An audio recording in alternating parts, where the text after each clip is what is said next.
бір оқиға есіме түсіп кете береді. Мен бір досым бар, кішкентайымыздан бірге өскен. Байғұстың жолы болмайды өмірі.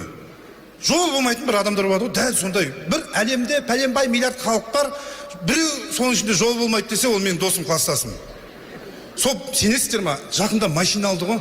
Бір көлік алып астына мініп жүрейін деп еді. 2 күннен кейін полиция қызметкері келді та, бұл ұрланған көлік деді, сонымен көлікте жоқ, машинада жоқ. Бүкіл достар бұл балыққа барсақ, бәріміз әйтеуір 10 балық, 5 балықтан ұстасақ, ана байғұсқа балық келмейді ғой. Жол болмайды.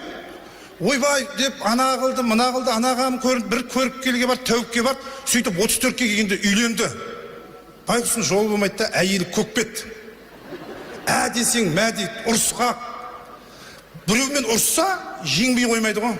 Таза қатын сияқты деуге болады, сондай болады ғой. Мен енді үйтіп айтпай қойын, қатын деген жақсы сөз. Ана әйел мен сіздерге қалай айтсам болады, Нұрболған сияқты ғой, үшін бар ғой. Біреумен ұрысты ма, жеңбей қоймайды. Сол байғұстың басында 3 кредиті болатын бұрын. 3 кредиті болды. Сол банк қоймады да, төлеу керек деді.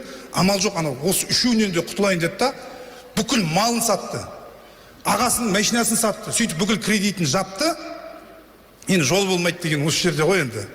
Таңертең тұрып еді, президенттің жарлығы шықты ғой, кредиттерің жабылады деген.